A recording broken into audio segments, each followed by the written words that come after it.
CEAP, Centro Espírita Altivo Panfiro. Uma casa de amor. Bom dia a todos presentes.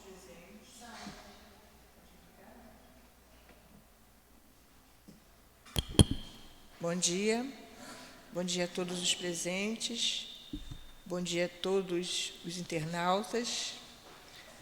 Nós vamos iniciar a leitura do Evangelho segundo o Espiritismo para mais uma aula de hoje. Nós vamos ler só o primeiro parágrafo. Hoje é o capítulo 10, o item 9. O argueiro e a trave no olho. Nós vamos ler esse primeiro e fazer nossa oração. Por que vedes uma palha no olho do vosso irmão e não notais a trave que está no vosso olho? Ou como dizei a vosso irmão, deixai-me tirar a palha do vosso olho, vós que tendes uma trave no vosso? Hipócritas, tirai primeiro a trave do vosso olho, e então verei como poderei tirar a palha do olho do vosso irmão. Vamos fazer a prece.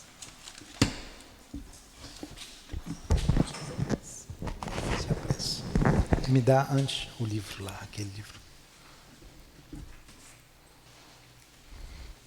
Então, vamos elevar nossos pensamentos a Deus, pensar em Jesus, esse nosso irmão tão amoroso, e como foi falado na aula anterior, que não vai deixar nenhuma ovelha desgarrada.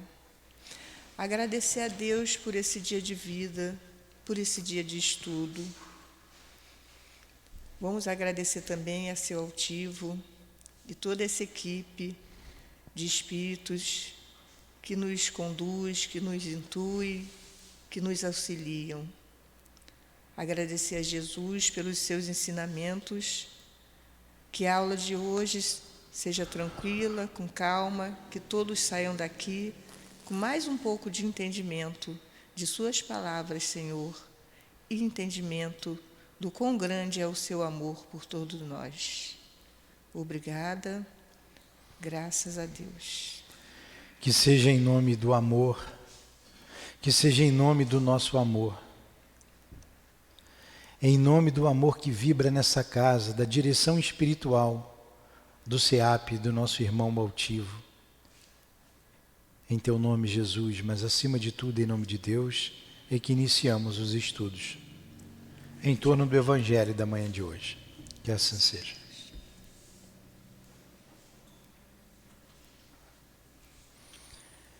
A nossa querida abriu o Evangelho, já leu a primeira parte e nós vamos comentar, né?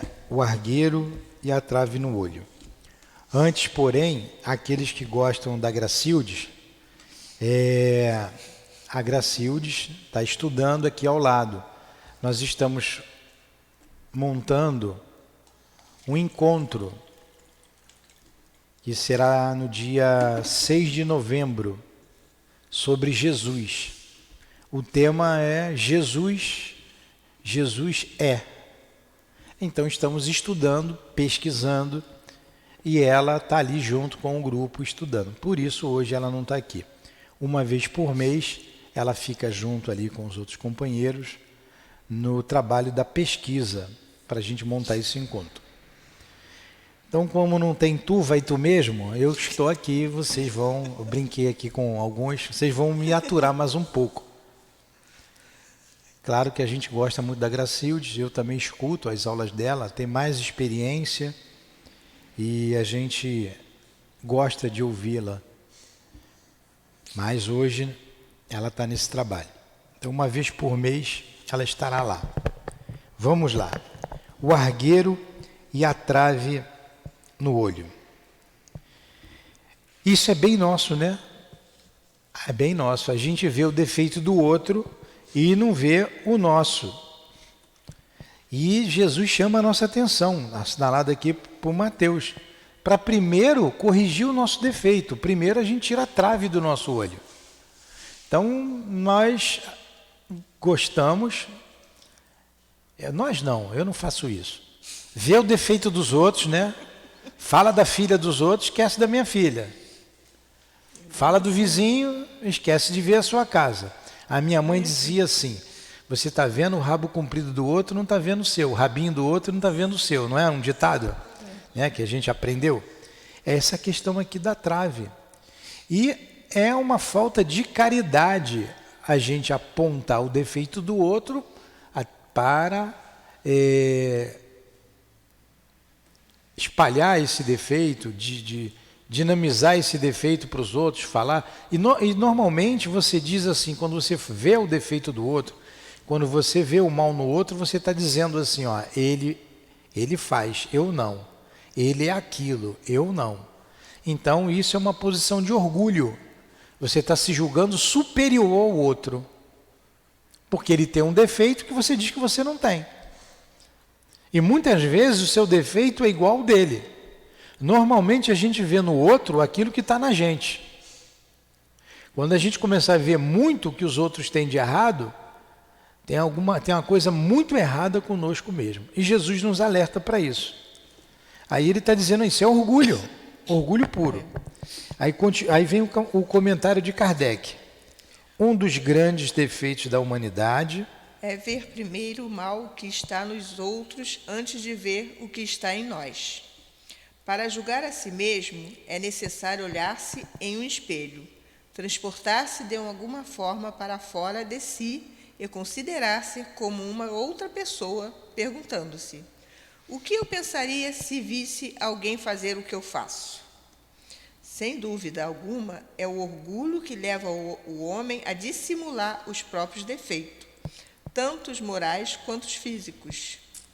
Esse modo de proceder é essencialmente contrário à caridade, porque a verdadeira caridade é modesta, simples e indulgente. A caridade orgulhosa é um contrassenso, porquanto esses dois sentimentos anulam-se um ao outro. Então, além do orgulho que nós falamos, acrescenta é anticaridoso. E é claro que é anticaridoso, se apontar o defeito dos outros. Comentar o defeito do outro. E o Kardec está dizendo aqui para a gente fazer uma pergunta. Quando eu ver no outro um defeito qualquer, a gente olhar, se alguém me visse fazendo isso, como que eu me sentiria? Eu tenho que ver se eu tenho esse defeito para eu me corrigir. Não é proibido ver o mal no outro, não é proibido, a gente vê. A gente vê o mal, a gente vê o bem, a gente tem que ver. O que a gente não deve é propagar esse mal, denegrir a imagem do outro por denegrir. Santo Agostinho nos faz uma recomendação. 911, qual é a pergunta? 917, vê aí no Livro dos Espíritos. Quando ele pede, ele diz assim, olha, eu vou dizer para vocês o que eu fazia e como ele melhorou. Ele antes de dormir, 900 e pouco eu acho, vê se você acha aí. Ele todo dia, antes de deitar, antes de dormir, passava em revista o dia. Conhecimento de si mesmo? É o reconhecimento de si mesmo, o conhecimento de si mesmo. Está aqui, pergunta 919. Qual o meio mais eficaz para se melhorar nesta vida e resistir ao arrastamento do mal? Ele diz aqui, um sábio da antiguidade vos disse, conhece-te a ti mesmo. Por isso que o Kardec colocou, para julgar a si mesmo, é necessário olhar-se em um espelho e transportar-se de alguma forma para fora de si. Não foi essa a recomendação de Kardec? Está aqui, na 919 do Livro dos Espíritos, a gente associando aqui, a Gracilde gosta de fazer isso, né? Ao Evangelho. Aí na subpergunta A, da lição 919, vocês podem colocar no livro de vocês aí com lápis, 919 e 919A. Aí Kardec faz a seguinte pergunta: concebemos toda a sabedoria desta máxima, porém a dificuldade é precisamente a de conhecer-se a si mesmo. Qual o meio de consegui-lo? Qual o meio da gente conseguir conhecer a nós mesmos? Às vezes não, quase sempre, as pessoas conhecem mais a gente do que a gente a nós próprios, né? Fica tomando conta da vida dos outros, esquece da sua, você não sabe quem você é. Mas isso é difícil de fazer, qual é o meio? Aí que vem aqui a resposta, essa resposta é grande, de Santo Agostinho, e ele aconselha. É esse espelho que Kardec falou, é necessário olhar-se um espelho, né? Está aqui na 10. Olha o que o Santo Agostinho diz. Fazei o que eu mesmo fazia quando vivi na terra. No final do dia interrogava a minha consciência. Passava em revista o que tinha feito e me perguntava se não havia faltado a algum dever, se ninguém tivera motivo de se queixar de mim. Esse queria se modificar, hein? Queria ou não queria? Ele passava em revista todo dia, interrogava a sua consciência, se não tinha feito mal a alguém. Foi assim que eu cheguei a me conhecer e a ver em mim o que precisava de reforma. Porque quando você passa a revista e você analisa, e se você agiu errado, é certamente o que ele fazia, ele não coloca aqui os detalhes. O que eu posso fazer amanhã para consertar isso? O que eu vou fazer? Eu errei. Porque errar, todo mundo erra.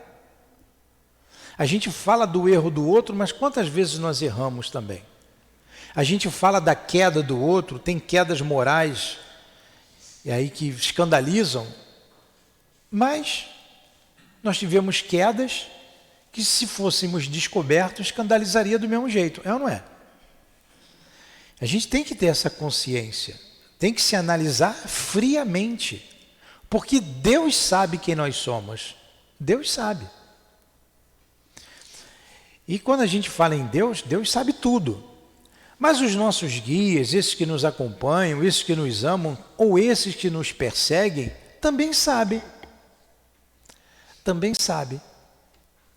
Na verdade, todos nós temos telhado de vidro. Todos nós temos. E olha que eu estou falando dessa vida. Não estamos falando de outras vidas.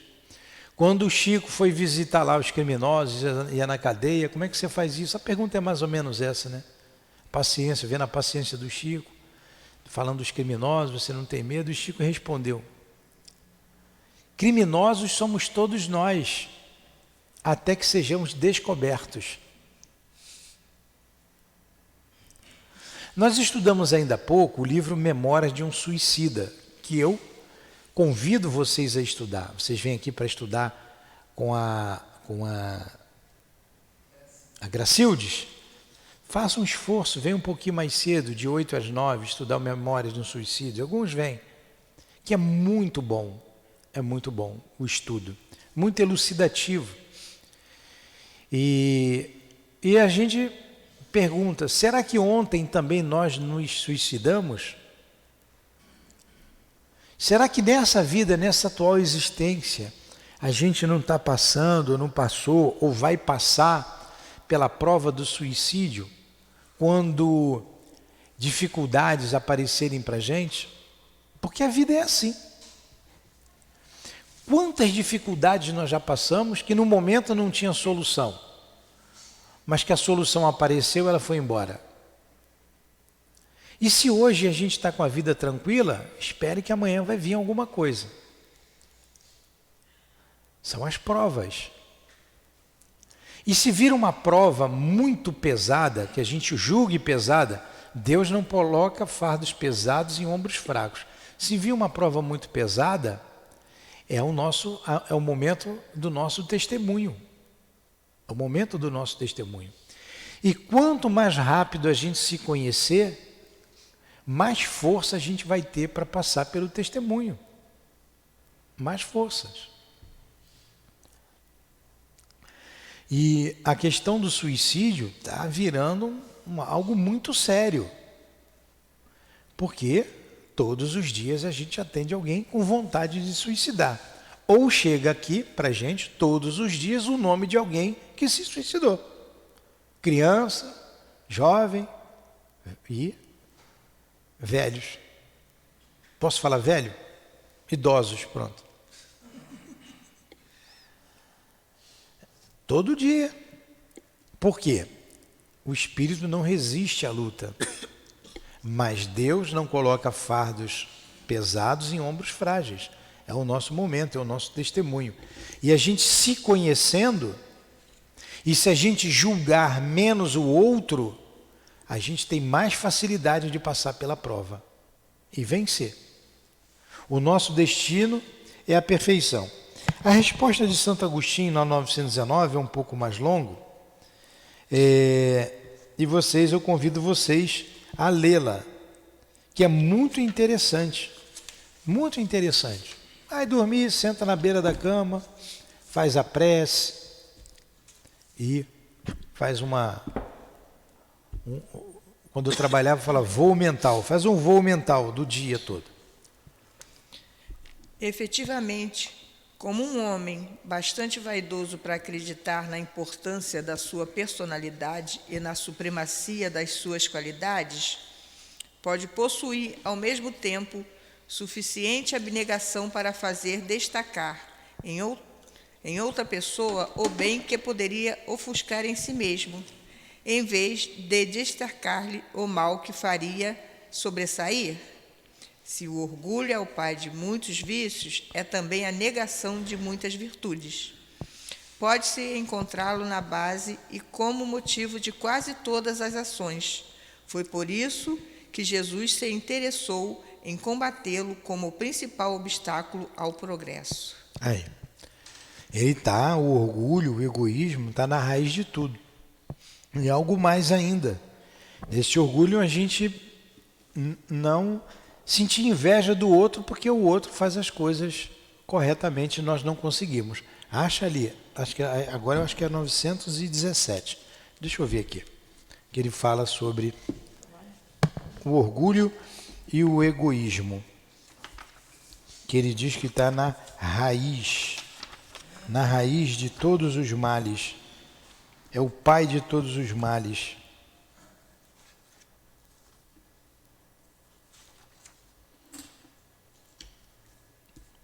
Eu sempre chego perto, não achei. É 911.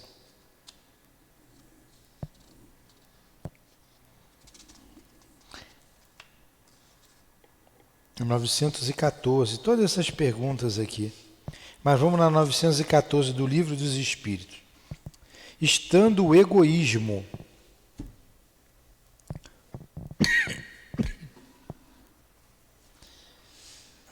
baseado no sentimento do interesse pessoal,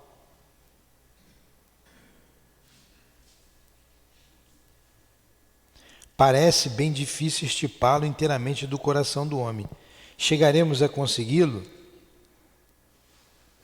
Ele diz que está baseado no sentimento do interesse pessoal, o egoísmo. Egoísmo e orgulho, casaram-se os dois e deram os filhotes. Todo o mal, todos os vícios vêm do orgulho e do egoísmo. A raiz de tudo é o egoísmo. É o egoísmo. Na 917 ele pergunta, qual o meio de destruir o egoísmo? Ele diz assim, de todas as imperfeições humanas, a mais difícil de desenraizar-se é o egoísmo. Desenraizar-se quer dizer que está na raiz. É a base de todos os males. Inclusive você vê o argueiro é um cisco no olho do outro, ou melhor, vê o cisco no olho do outro e não vê o argueiro no seu olho, a trave no seu olho. É o egoísmo, você só vê o mal no outro. Então, ele está na base, porque nós estamos muito mais próximo da origem, que é a animalidade, do que da meta, que é a angelitude. E esse sentimento já fez parte da nossa evolução. Fez parte. Porque se você não pensasse em você, você não sobreviveria nos reinos inferiores da criação. E o momento que nós estamos, na fase huminal, a gente precisa combater isso. A gente vem combatendo isso. Por isso que ele falou que está na raiz. E desenraizar isso é difícil. Tem que ter vontade, tem que se conhecer, tem que vigiar, tem que orar, se a gente quiser melhorar. Aqui tem todo o caminho para a gente poder vencer. Alguma pergunta? Nenhuma pergunta? Eu falei pra caramba. Nenhuma colocação?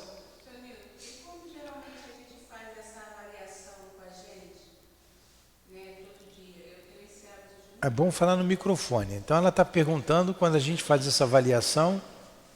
E o que mais? A gente faz a avaliação e acaba se... Ou a gente sonha antes com o ocorrido, ou a gente sonha depois que já ocorreu. Olha, muitos sonham, outros não sonham. E se vem um sonho e você não tinha feito a avaliação, é um alerta para você a se analisar. O sonho é consequência. Quando você está com a cabeça ligada num determinado assunto, numa determinada situação, você acaba sonhando.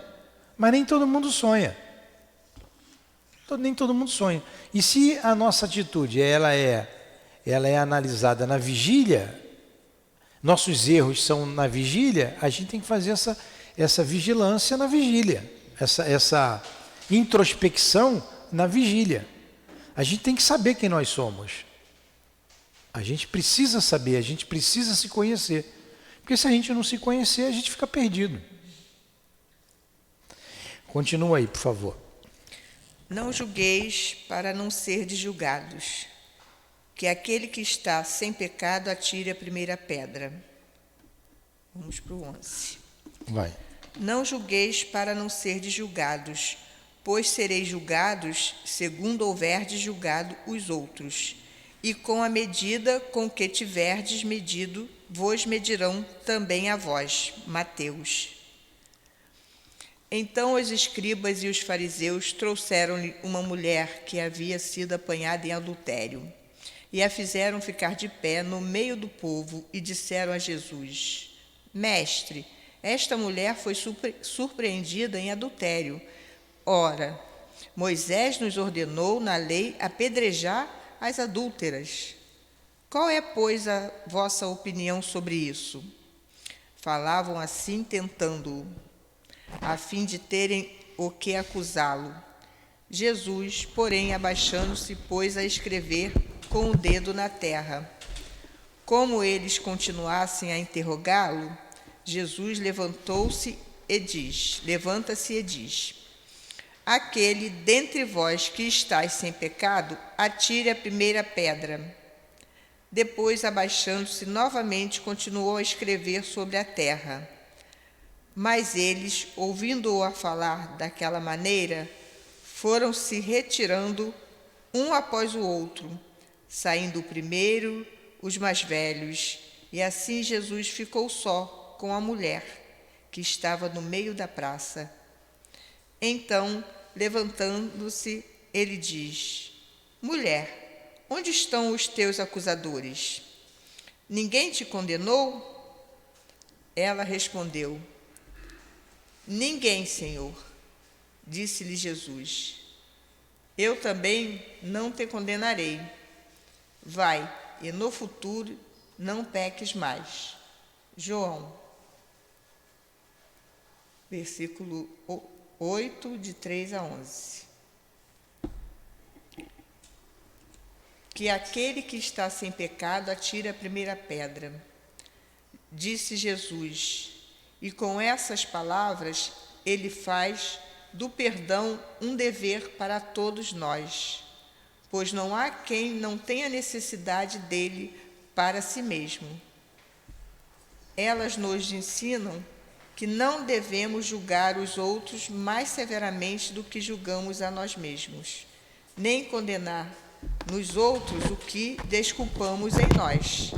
Antes de reprovarmos uma falta de alguém, vejamos se a mesma reprovação não pode ser feita por nós. Então vamos lá. Olha que situação capciosa foi Jesus colocado. Pegaram a mulher. O adultério naquela época era uma falta muito grave. Continua sendo. Mas os homens julgavam os homens. Ou melhor, julgavam as mulheres. Eram os homens, quando a gente fala de maneira geral, genericamente. Vocês vejam, a mulher foi pega em adultério. Queriam pegar Jesus pelo pé. Não é? A lei manda apedrejar. Todo mundo estava vendo o mal que ela cometeu. Ela foi exposta.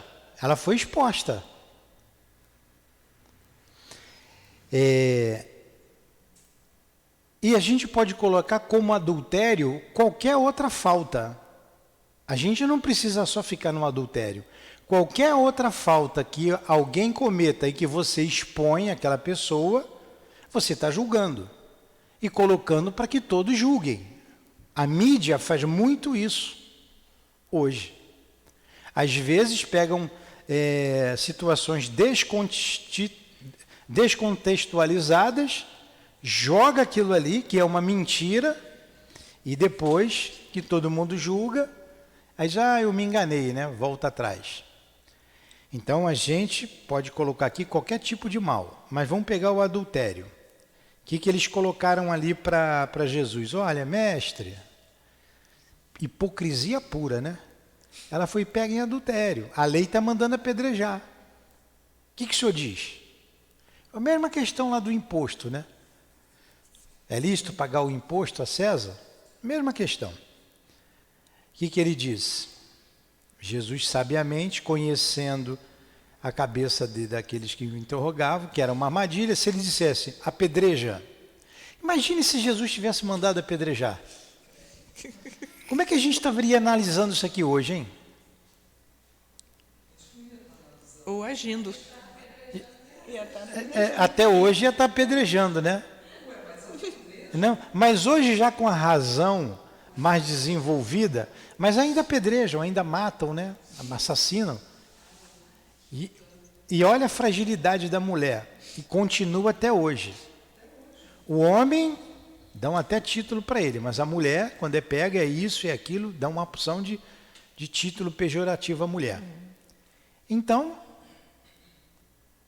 ele respondeu sabiamente. Se ele fala, não apedreja, olha, ele está indo contra a lei de Moisés. Ele está indo contra a lei de Moisés. Se ele fala apedreja, ele também é assassino. E hoje a gente estava todo mundo dizendo, Jesus era assassino, ele mandou matar. Nesse caso, pode matar.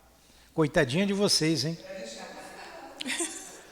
Porque era só a mulher. Cadê os homens que estavam com ela? Ela cometeu adultério com quem? Ela não cometeu sozinha. E outra coisa, naquela época, quando o homem não queria mais saber da mulher, ele podia dizer o que ele quisesse, que ele somente era ouvido. A mulher não tinha voz. Provavelmente aquilo nem aconteceu. Pode ter nem acontecido. E o marido, querendo se desfazer dela, colocou ela, vamos matar, vamos acabar com ela. Isso pode ter acontecido também. Então Jesus não respondeu o que eles queriam, nenhuma coisa nem outra. Por isso que ele era Jesus, né? Atira a primeira pedra aquele que tivesse em pecado. Aí começou dos mais velhos, não é isso? Eu saí daqui, mas eu fui ouvindo. Dos mais velhos. Que por quê? Que quanto mais velho a gente é, mais erro a gente teve, né? Quanto mais velho, mais tempo para errar. A criança, olha só, a criança, por que a criança tem que ir para o céu? Se ela também não fez o mal, ela também não fez o bem. E a gente que já está mais rodado, a gente teve tempo ou para fazer o bem ou para fazer o mal. Então fica mais difícil, né?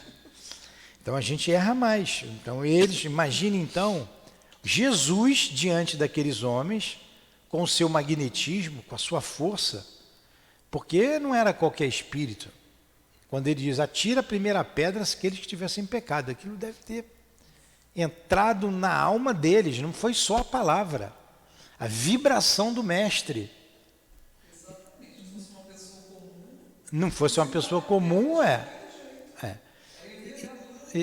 pois é, e ela ficou sozinha.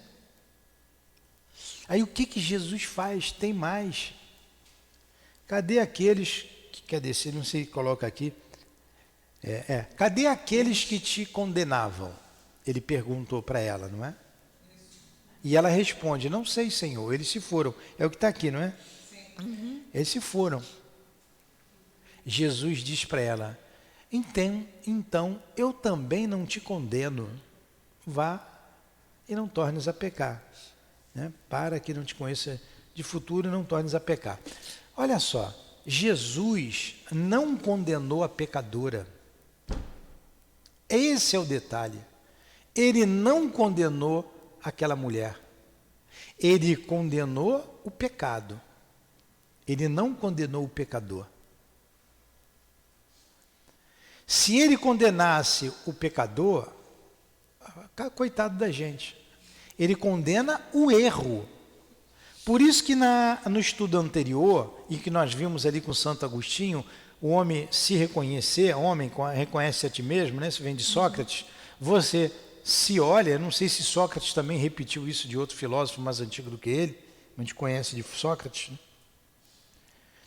Você precisa se reformular.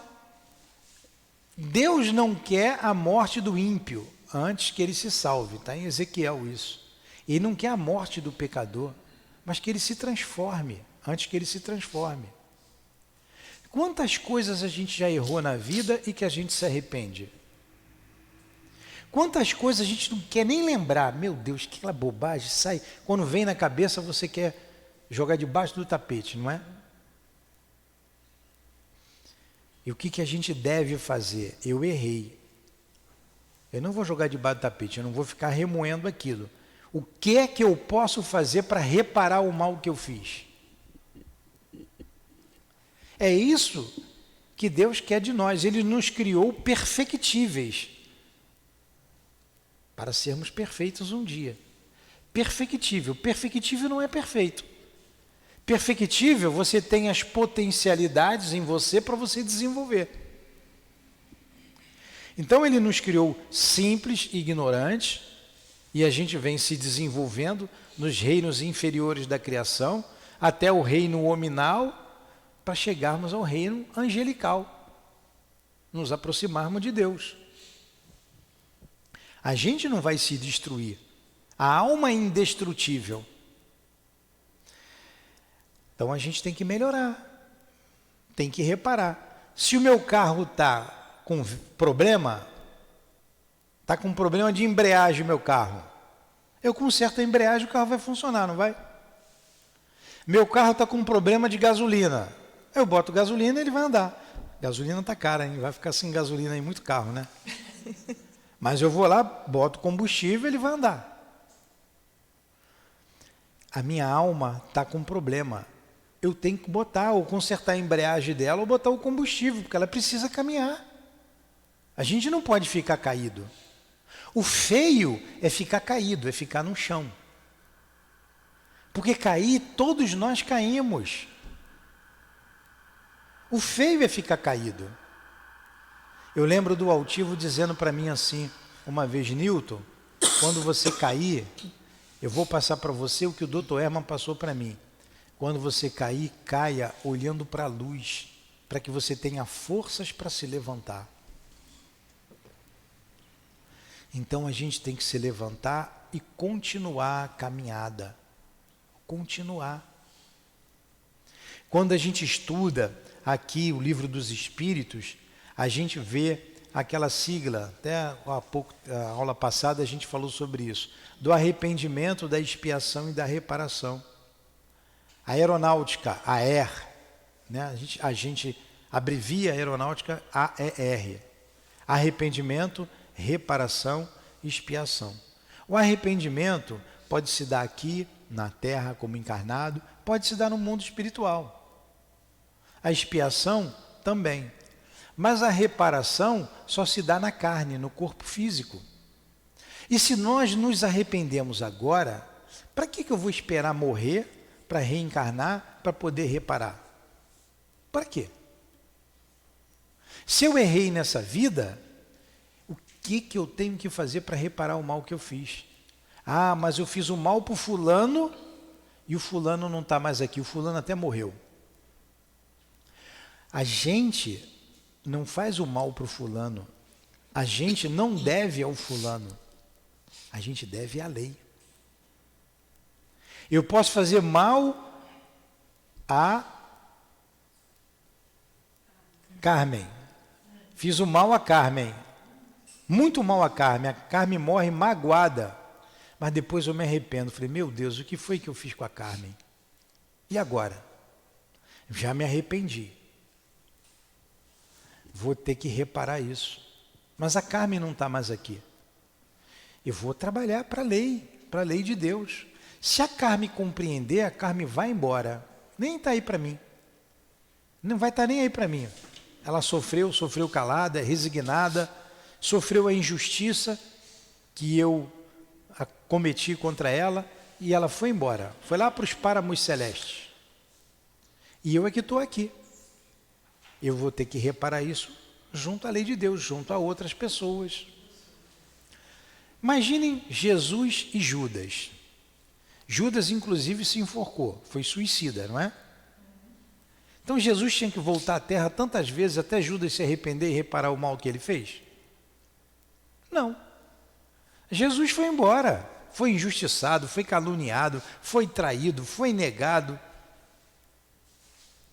E não voltou mais à terra a reencarnar, que ele não precisa reencarnar. Ele veio trazer o amor e seguiu. E nós, muitos de nós que estávamos lá naquela época, a população da época era grande, hein? Tinha mais de 20 mil habitantes. 20 milhões, vê aí. População da Palestina na época de Jesus. Bota aí no Google aí, quem está com... Quem que está com... Isso, bota aí. População da Palestina na época de Jesus.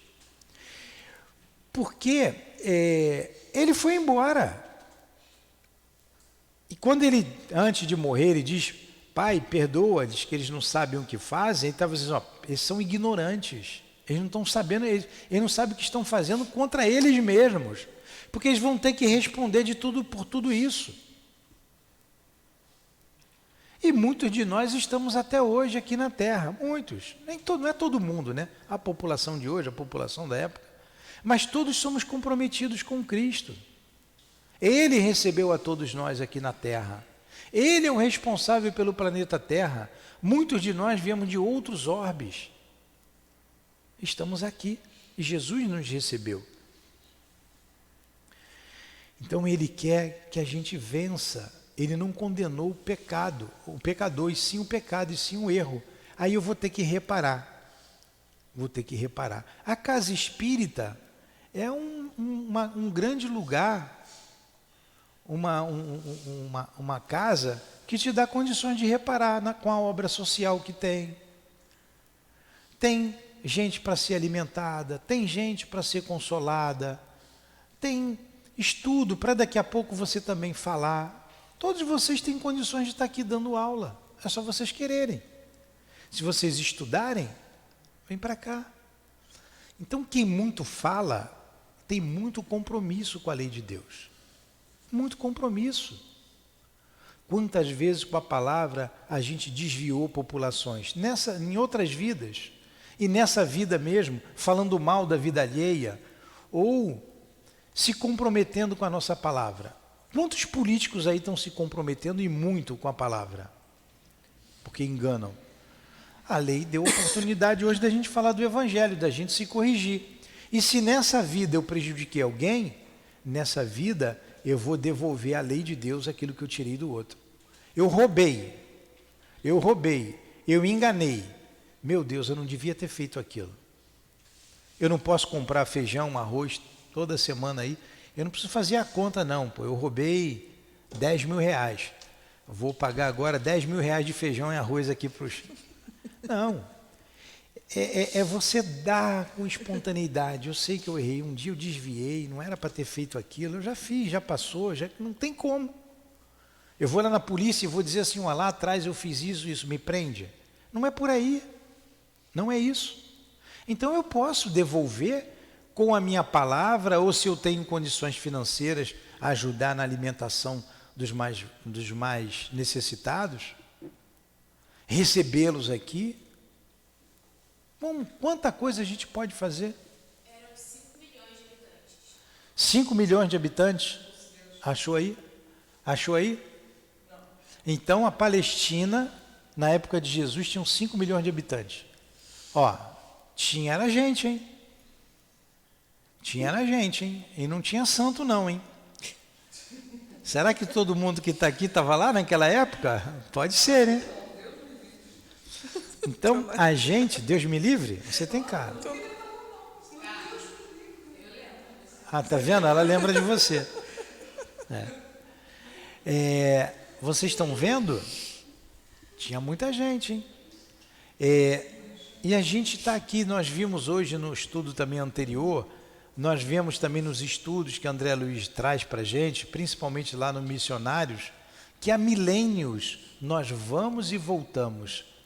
Nascemos e morremos, renascemos, voltamos, vamos e voltamos. E não saímos do lugar, amassando o barro. Já amassaram o barro? Pisa no barro, o barro sobe, pisa, ele sobe do lado, não sai do lugar. A gente tem que fazer um esforço. Errei.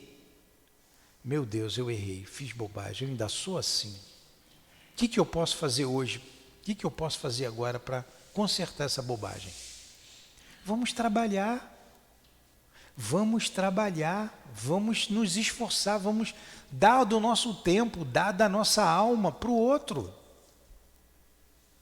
Eu traí. E agora? Se dá para consertar, se estiver perto a pessoa, vamos pedir desculpa, vamos voltar, vamos ver o que dá para se fazer. Se não der, vamos trabalhar, não vamos trair mais. Vamos ajudar aqueles que são traídos. Vamos ajudar a outros a não traírem. O que a gente está fazendo aqui? Então, o não matarás está implícito nessa passagem, não matarás. Os fariseus esqueceram, a mulher foi pega em adultério, a lei manda, lei dos homens, não é lei de Deus. O farisaísmo estava impregnada das leis humanas, porque lá nos 10 mandamentos está lá, não matarás. Não matarás. Não falou, não matarás. Cadê lá os 10 mandamentos? Está lá no capítulo 1, não é? Está lá no capítulo 1. Vamos ver qual é o mandamento do não matarás. Eu acho que é o 3 ou é o 4. Deixa eu ver aqui. Está aqui. Não matareis. É o 5. Não matareis. E eles fizeram do conhecimento, porque quem tem um olho em terra de cego, quem tem um olho é rei, né? A população era analfabeta. A maioria não sabia ler nem escrever. Só os escribas e os fariseus. Então eles dominavam. Eles conheciam a lei. Então a lei mandou que se matasse a adúltera. Mas Moisés está dizendo, não matareis. Não matareis. Não matareis. Você pode ampliar. Não matareis com a língua.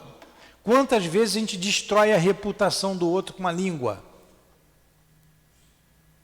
A gente está matando a reputação do outro. E esse outro pode ser levado ao suicídio. Muitos não aguentam o peso da vergonha, que às vezes ele cometeu o ato, mas a vergonha, e você foi um daqueles que acendeu o pavio, ele vai e se mata. Olha a tua responsabilidade aí. Na lei de Deus fica tudo explícito. Nada há escondido que não venha a ser revelado, não é isso? Vamos ampliar um pouquinho. Não matareis. Você pode fazer aborto? Não matareis. Ah, mas o corpo é meu. Tudo bem, o corpo é teu, mas o corpo é do outro. Você está matando um corpo que não é seu. Não matareis. A pena de morte. A pena de morte pode. É assim que fazia ali os fariseus. Pô, não matareis. Ah, mas o camarada, ele é bandido, ele é estuprador, ele é assaltante, ele é traficante. Tudo que você tem de ruim aqui na terra, ele é. Mas a lei diz, não matareis. Você não tem o direito sobre a vida do outro. Ele tem que ser preso, tem que ser cerceado. Vai responder pelo que ele fez. Ele tinha que ser educado.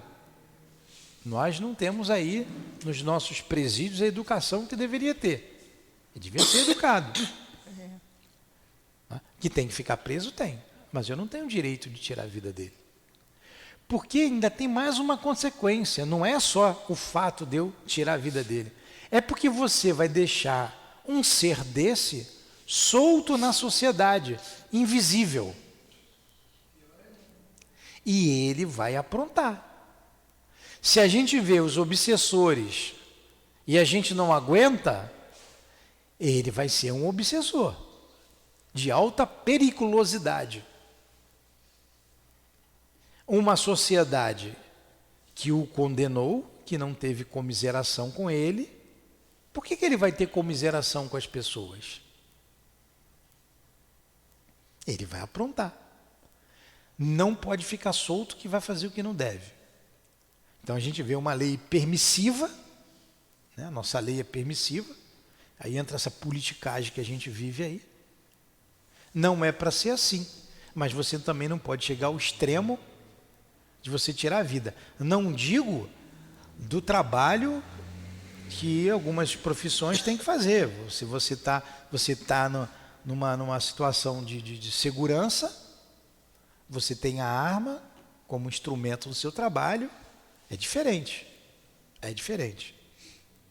E não estou aqui dizendo que tenha que matar, mas muitas vezes, entre a sua vida e a do outro, né, a sua defesa, não tem como. Na guerra não era para existir guerra. Não era para existir assassino nem bandido. Uma sociedade dura e promíscua tem que ter lei dura. Tem que ter lei dura. Quero que vocês entendam bem o que eu estou dizendo aqui. Não estou passando a mão na cabeça de ninguém. De ninguém. Não estou dizendo que é como é que é? Os meninos que fizeram sequestro. Né? Tinha que estar preso até hoje. Respondendo pelo que fez. Um crime hediondo. E se num confronto qualquer tivesse que perder a vida, faz parte da lei. A gente tem que ser coerente. Mas, num mundo elevado, e nós estamos a caminho disso daí, de um mundo melhor do que provas e expiações, não existirá mais isso. No mundo feliz não existe crimes. E por que isso acontece na nossa sociedade? Porque nós não aprendemos a amar. Porque nós não aprendemos a perdoar. Jesus não encerrou dizendo lá, e eis que um novo mandamento eu vos dou, amai-vos uns aos outros como eu vos amei. Jesus não revidou nenhuma bufetada que ele levou. Ele não revidou nenhuma palavra mordaz que foi usada contra ele. Ele deu o exemplo. E quando a gente quiser, a gente vai fazer a mesma coisa. Então a gente não aprendeu a amar. Por isso que a gente vê o cisco no olho do outro e não vê o argueiro no meu. Por isso que a gente quer condenar a mulher adúltera e quando a gente comete o adultério, a gente acha que é mal amado, enfim, tem uma opção de... E não estou fazendo aqui nenhuma, botando o dedo de ninguém. Né? A carapuça entra na cabeça de cada um, na minha já entrou até o pé. A gente está analisando, a gente está aqui analisando. Fala. E no fundo, até na época da mulher adulta, Eles já sabiam disso. Portanto, que quando Jesus falou, até aqueles que achavam que Jesus era... Eles soltaram a pedra. Então, quer dizer, lá no fundo... Sabia. Além do magnetismo da postura de Jesus, ele é o 5º mandamento, não matarás. Né? E Jesus fala, Moisés mandou matar por causa da... Moisés não, né? Mandou que deixasse a mulher por causa da dureza do coração deles. Você podia deixar a mulher, não matar, mas por causa da dureza de coração. Vocês vejam, analisem bem, que nós não mudamos muito não. Não mudamos muito não. A gente saiu da carroça, do cavalo, que estava andando lá na época de Moisés, na época do Cristo, continua andando a cavalo, na época até 100 anos atrás era carroça. Até pouco tempo atrás. Agora a gente está com uma tecnologia bastante desenvolvida, avançada, né? Essa parte tecnológica avançando muito rapidamente, mas moralmente nós caminhamos, mas não demos o impulso que deveria dar. Estamos bem perto ainda, porque se comete ainda muitos erros. Para a gente terminar, que está na hora ali, faltam 10 minutos, a gente vai só ler e terminar. Vamos aqui. Vou lá para os mandamentos. Honrai vosso pai e vossa mãe. Todo mundo honra pai e mãe? Ainda? Não matareis. Tem crimes na terra ainda? Não cometereis adultério. Tem adultérios? Não roubareis. Ainda roubam? Não dareis falso testemunho. Ainda tem? Não, eu não estou, só estou perguntando, tá? Quer que eu pare de ler? Então vamos para o 9. Não desejareis a mulher do vosso próximo. Hoje a gente podia botar aqui o marido também, né? O marido também, faltou aqui, né? Número 10. Não cobiçareis a casa do vosso próximo. Não tem inveja do que o outro tem, das coisas que ele tem. Ele bota aqui, ó. Nem do seu servo, nem da sua serva, nem do seu boi, nem do seu asno. Hoje você não tem boi nem tem asno, mas você tem carro. Você tem uma casa bonita. É por aí. Então a gente vê que a dor continua na terra porque ainda tem muito erro. A gente ainda comete muito erro. E se a gente não parar, se a gente não der um basta na gente, a gente olhar para a gente e botar a carapuça, realmente eu preciso melhorar, eu não sou nenhum missionário, eu não vou sair do lugar, eu vou morrer do jeito que eu estou, que eu sempre fiz. No mundo espiritual vou sofrer as consequências disso, porque eu não vou para um lugar que eu gostaria de ir, vou ter que voltar para reparar. Estamos aqui para isso. Ninguém está aqui com passaporte. Passaporte é para quê? Para passear, né? Hoje muita gente usa para trabalhar, mas passaporte, vamos para Disney, vamos conhecer a França, vamos conhecer Londres, vamos conhecer... A gente está com carteira de trabalho, para trabalhar, para servir, trabalhar. E trabalhar esses conceitos morais. Os 10 mandamentos ainda estão aqui em voga. A gente precisa trabalhar isso em nós. Senão a gente não vai sair do lugar. Aí a gente fica vendo o erro do outro e não vê o nosso erro.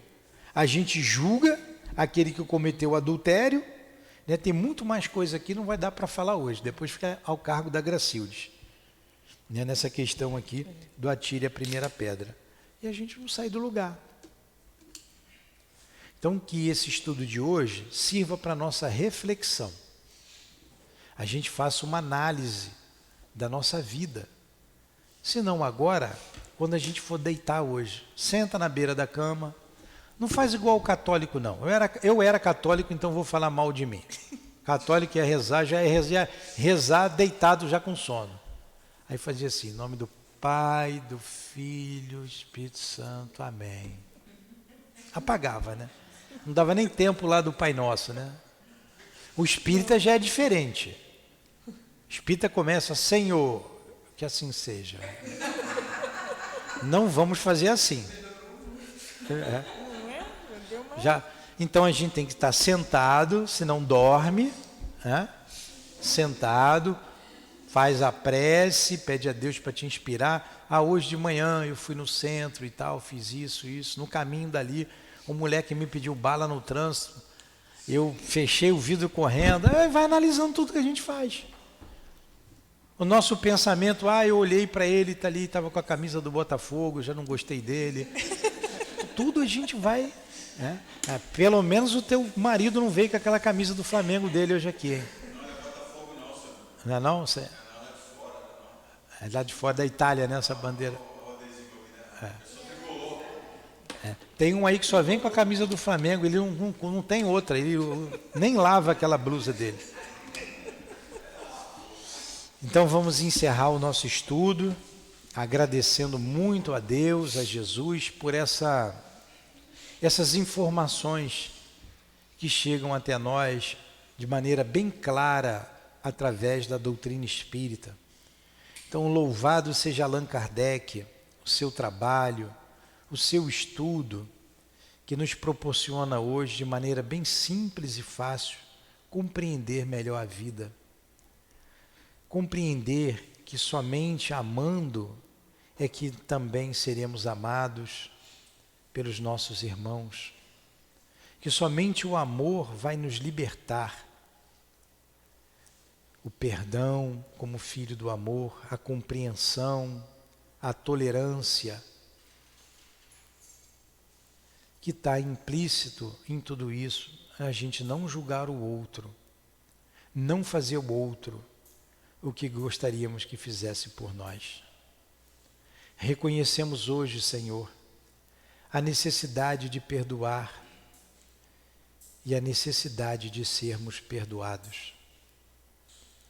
Pedimos a todos aqueles que nós um dia ofendemos, que um dia fizemos chorar, sofrer, pedimos perdão, que vocês nos perdoem. Da mesma forma, precisamos, Jesus, perdoar aqueles que nos ofendem.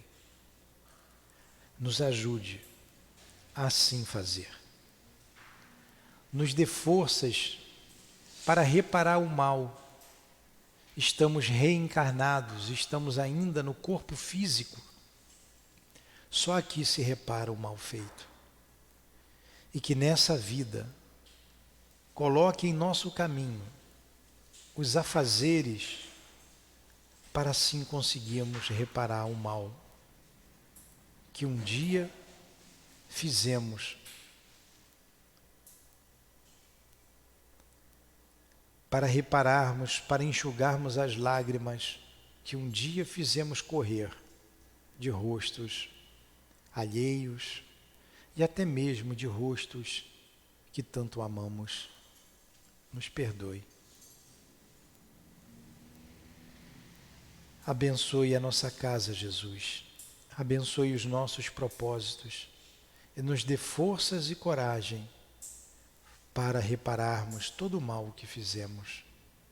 Força e coragem para nos declararmos espíritas, cristãos, em nossas atitudes, em nossas palavras, no nosso dia a dia.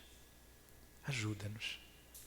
Que seja então em nome do teu amor, Jesus, por todos nós, o teu imenso amor, que não condena nenhum daqueles que cometeram o pecado, que cometeram o erro, como fizestes com a mulher adúltera, sem ser conivente com o mal, em nome desse amor que tens por nós, em nome do amor que já trabalhamos aqui em nossa casa espírita, que está no coração desses guias que nos assistem, do amor da direção espiritual da nossa casa, do nosso altivo, de todos esses dirigentes, em nome do nosso amor, minha querida, mas acima de tudo, em nome do amor de Deus nosso Pai, é que damos por encerrado os nossos estudos e reflexões em torno do Evangelho da manhã de hoje aqui no SEAP. Que assim seja.